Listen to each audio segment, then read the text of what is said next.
இப்போ இதுக்கு மேலே போடுறோம். போட்டாச்சு, உள்ளே விழுந்துருச்சு, அதனால எடுக்கலை. இப்போ இது ஒரு ரீசனுக்கு டிஷ்யூ பேப்பர் மடக்கிக்கலாம்.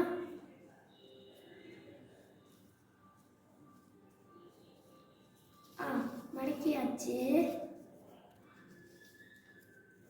மடக்கி எடுத்தாச்சு. இப்போ பின் இருக்குல்ல, பின்னை இதுக்கு நல்லா டைட்டாக இதுக்கு மேலே வச்சு ப்ரெஸ் பண்ணிக்கலாம். அப்புறம் அழகாக உள்ளே செட் பண்ணலாம். இன்செர்ட் பண்ணியாச்சு, நல்லா ஊறட்டும்.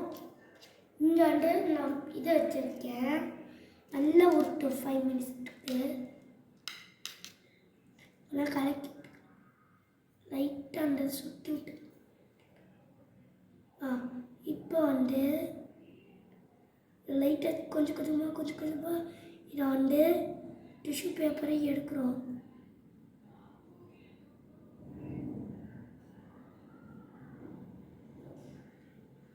பாருங்க ஃப்ரெண்ட்ஸ், மிதக்குது.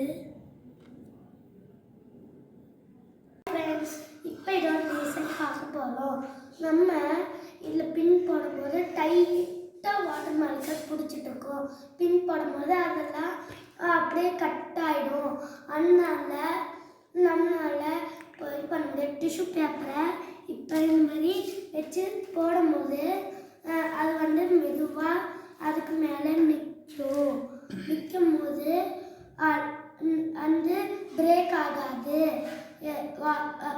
அதுதான் வாட்டர் சர்ஃபேஸ் டென்ஷன் சொல்கிறாங்க.